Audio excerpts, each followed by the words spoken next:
All right, ladies and gentlemen, welcome back to another DC Worlds Collide video. This is Mr. Squirrel. As always, glad to have you here.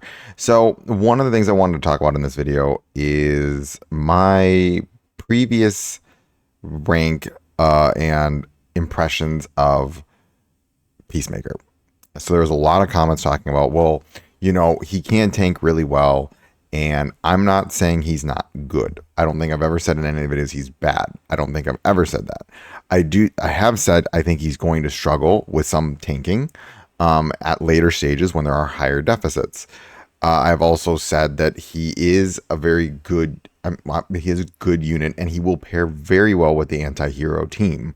But I have a lot of concerns, especially against superpower attackers. So now, granted, I'm going to say this and I'm going to use this as a point. We have we have a Peacemaker here and we have my team with a much higher power level. And I'm not even putting Hal Jordan up against him for a purpose. Well, I am. I'm going to show how much damage he's going to take from Jess and Hal and Green and Superman, because Superman also, remember, he is doing 300% attack damage. Granted, it's physical damage, so Peacemaker has a chance to alleviate or reduce that damage. But the thing again with Peacemaker, again, he has 75 at max rings. He does get 75% reduced crit damage, but his damage reduction on general damage is only for physical damage, and it is a 50-50. So there's a lot of maybes. And again, he also has he has a really good heal. I wish it was just a little bit better. I wish it was based on his HP, not the character's HP, but I get why it's not when someone dies. And then he does the shelter. So we're going to watch this fight. I'm going to let this just play out so we can kind of see this in all its glory. Now, again, he doesn't have his full team right now. So now notice, there's a ton of dampen, 3 stacks of dampen already on him. I just want to highlight that. So that was a crit, or that was a hit from Jess. And now let's see how he can tank this. So again, remember, this is superpower. My team this is a Mr. T team superpower. That's pretty good tanking. I will say that. That is pretty good. That overall, do I think he has pretty decent tanking? I think he does. But the thing is, and I want to talk a little bit more about why I do have concerns about this unit. And so I think he tanked well there. My issue is not so much with his tanking as it is with the secondary role that he has. And we're going to do a little bit of a comparison here to another tank. And I really want to talk about this in the sense that, do I think he's a bad unit? No, I think he's a very, very good unit. I think he's he is good. Let's see if I can find another one. And I do want to test a few things out. I do want to see if I can get one closer to me. It is a little bit hard right now because, okay, this one, I think they're running Mr. I really wish they were. We're going to go to Elite. Hold on. Let me go to Elite Arena. Oh, let me pause real quick and then go to Elite. Okay, so I found one. Now, we're going to see here in this fight. So this is the Peacemaker's in the back, however. So we're not going to really fully see him heal here, but we're going to just kind of see a few things. I'm trying to, hopefully I can get him down a little bit. My team is not the strongest here. I had to spread out a lot of my characters. So we'll see how this goes. I'm a little curious on how my team will operate here. Again, this is very much like Hal Jordan doing Hal Jordan things. All right, let's see. Okay, there we go. Hal Jordan. I'm gonna see if I can wear them down a little bit so we can get the Peacemaker crit, so I can show a few different ways around he operates. Still a lot of shields. Okay. Okay. Okay. There's a bleed. Okay, now Hal Jordan's up. Decent amount of damage. Okay. Again, we're just trying to hopefully he get... Okay, they're not doing a lot of damage here. All right, there's the burn from... Again, we're not getting to see a lot of excuse me. Okay, there we go. Good. Enhanced attack. Sweet. Okay, perfect. He'll get a free one pretty soon. Okay. Now, again, my goal is to get back to Peacemaker in the back over there. He's playing Peacemaker more like a DPS in this position, which is fine. I mean, he has a lot of DPS in his kit. We're going to go over that in a little bit. And I want to talk a little bit about, again, do I think he's a good character? Peacemaker, I do think he is a good character. I just, for what I hold as a tank, he doesn't meet the criteria of what I'm, wow, that was a lot of damage. Okay, good. Yeah, and he's just got it up again. Again, I still think it's fun little, like, get the free ult. Okay, let's see if we can, okay, we have to get Superman down. Okay, we're about to get a lot of damage. There we go. Yeah, this actually might kill the green air. Yeah, it did. Okay, good. That just burned his second life. We just got shields on everyone. Okay. Now let's see peace. Okay, so here's again kind of the issue that I want to highlight. So even though he's a DPS, he does a lot. He can do a lot of damage, but so again, he does have good tanking. I want to highlight that. So I think I was wrong on. I'm going to pause real quick. Okay. So I think this makes him a lot tankier than I originally anticipated. The critical hits are really strong. The critical hit reduction is very strong, especially at level 3. So, I mean, he is taking almost 0 damage from critical hits, which is really, really good. And so in terms of being a like tank, I think he does what he needs to do well. I do. I think I kind of wish he was a little bit tankier though. I don't like how it's just physical damage. I wish that they brought this down a little bit and made it all forms of damage. Maybe make it like, I don't know. I just don't like the fact that it's 50-50 too. For like all damage, it's a 50-50 shot. Like if it procs, it's goated. If it doesn't proc though, you're running a coin flip every single time. For critical hits, it's always going to proc. But for normal hits, you're running a coin flip, and that coin flip is only for half the damage type in the game. I will say though, the no wrong time to rock, this is a phenomenal passive. I will just flat out say it. This is a phenomenal passive. I wish there was one quick change I'd make to it, and I think it would be perfect. And that is, it was his HP. 10% of his HP to all allies. Then you don't even need to run a healer on the team. Like that's just the truth of that. But it's 10% of their. I get why they did that. It's also because of the shelter that they get. That's very amazing. Like this passive is amazing. I will definitely say this is one of the better passives in the game.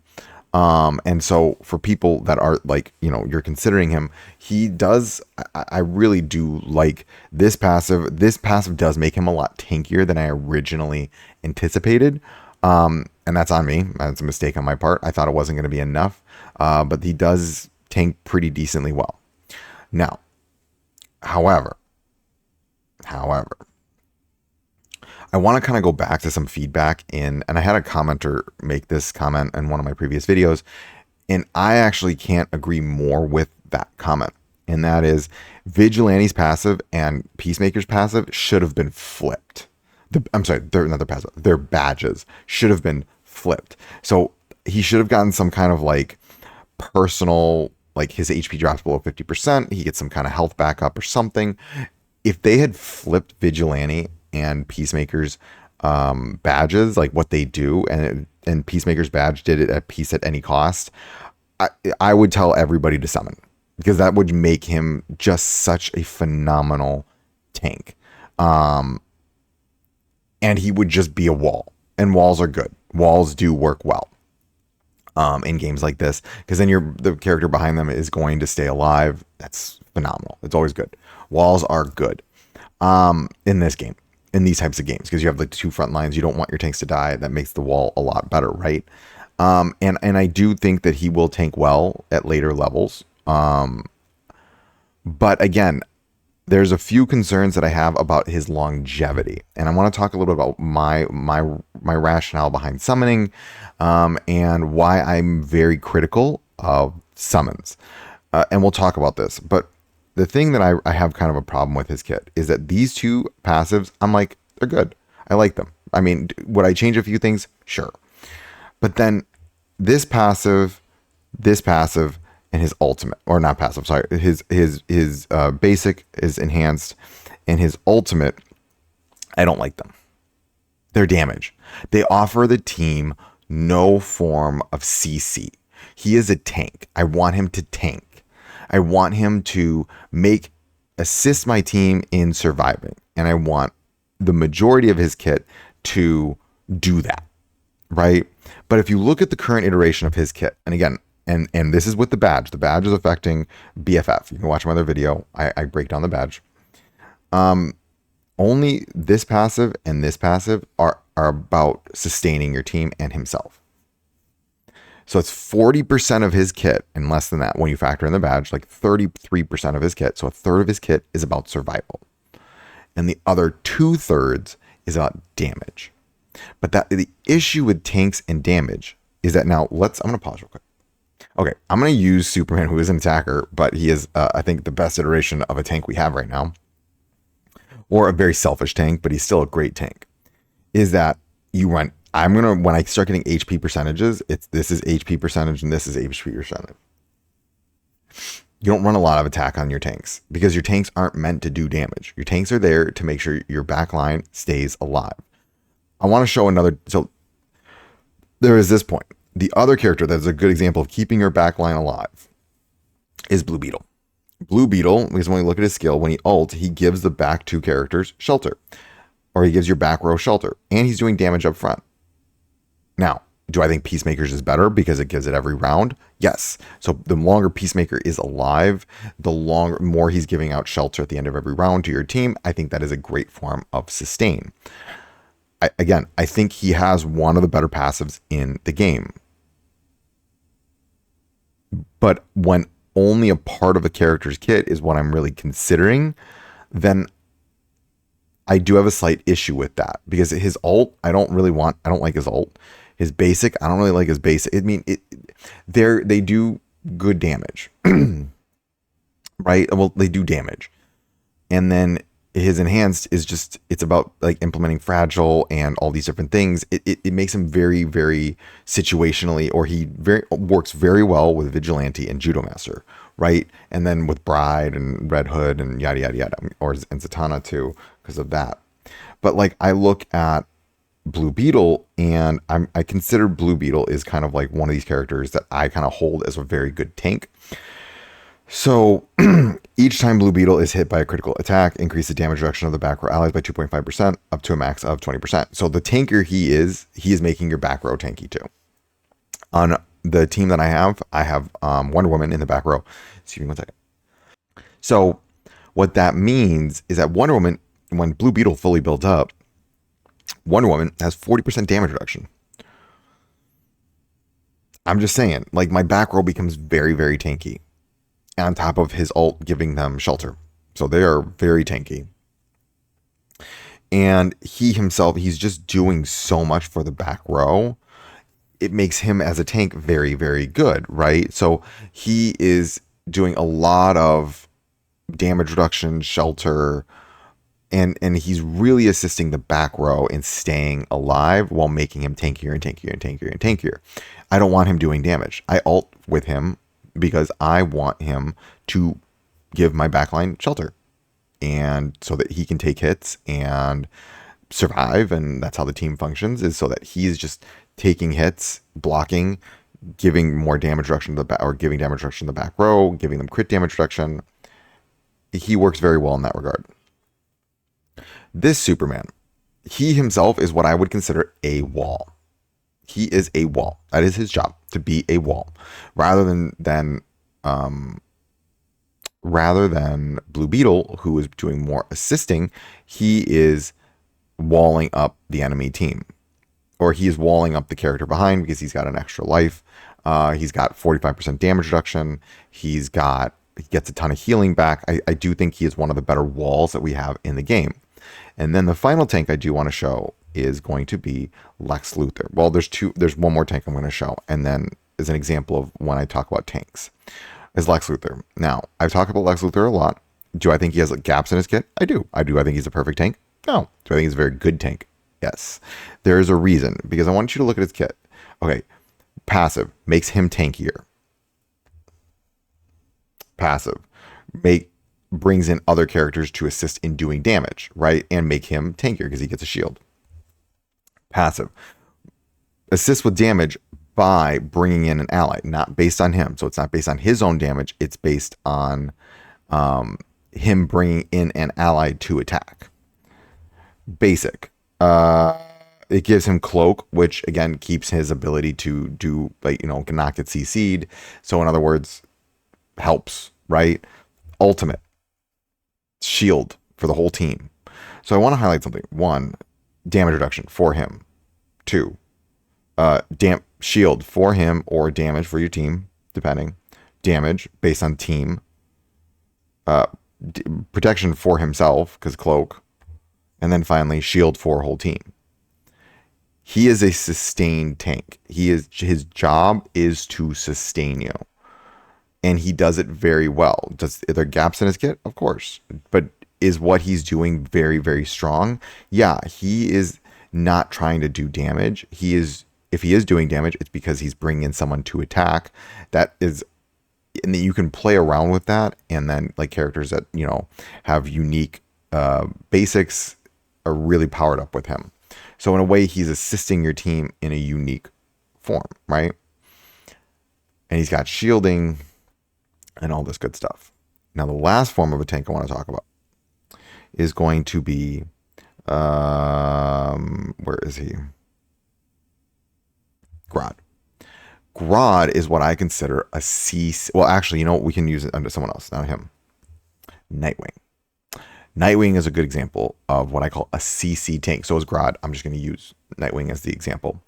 And so they protect your team they protect your team by being tanky themselves, right? And then CCing the enemy team. And that is a form of sustain, because Nightwing, I'll show you with his ult, he will stun so where is it? Attacks enemy dealing physical blows, equal to highest attack. Dealing the highest attack. So he will automatically go after the enemy with the highest attack on the enemy team. So his job is to lock down the highest attack character. So they can't do what they want to do. And meanwhile, he's also still a very good tank. So he is CCing while also taking damage. Now, is he sustaining your team? Like Lex Luthor? No. So same thing with Grodd. He has a pushback on his ult. He is debuffing the enemy team while also himself being very tanky. Right? Even Bizarro. Bizarro here. Where is Bizarro? He's keeping someone else alive through his damage sharing, and he's getting a buff too. And he is also doing weaken. He's doing all these different things. So he is sustaining your team in different ways. All of these characters are sustaining in a different way. Now, let's pause real quick.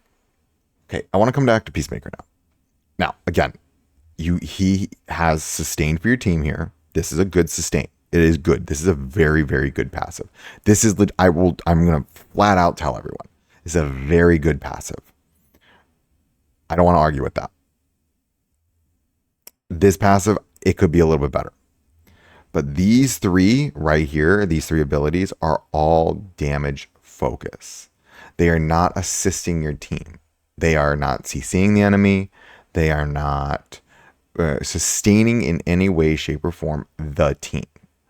They are trying to do damage or inflict fragile or armor break or whatever, right? But they're not debuffing or making it so your damage dealers, I mean, a little bit of the armor break and the fragile, yes, I'm not going to argue with that. But people will argue, well, the shelter and the healing are really good. I'm not disagreeing with you, but what he's bringing is him being kind of a wall. I think there are still better tanks. I'm not saying he's bad. Again, I'm not saying he's bad. But he's not sustaining your team through CC. He is sustaining through being a wall to the best of his abilities. And then also through trying to do damage to the enemy team so that they can kill the enemies, right? Now, my issue here is when I'm telling people, oh, you should summon for this character, you shouldn't summon for this character. I want to highlight one more thing. Okay. These are your most valuable resource in the super encrypted tokens. They are the most valuable resource you have in this game. There's no more valuable resource right now because this is how you get guaranteed legendaries and guaranteed any legendary, right? And they always give you the elites too. So they're really, really good in that regard. And when I'm telling someone, oh yeah, you should summon for this, a multi, so 10 summons or 10 super encrypted tokens. I have 256, just is it they are about 6k crystals. More than that. It's no, it's about 6k. It's about 6k is a multi. 6,000 crystals, right?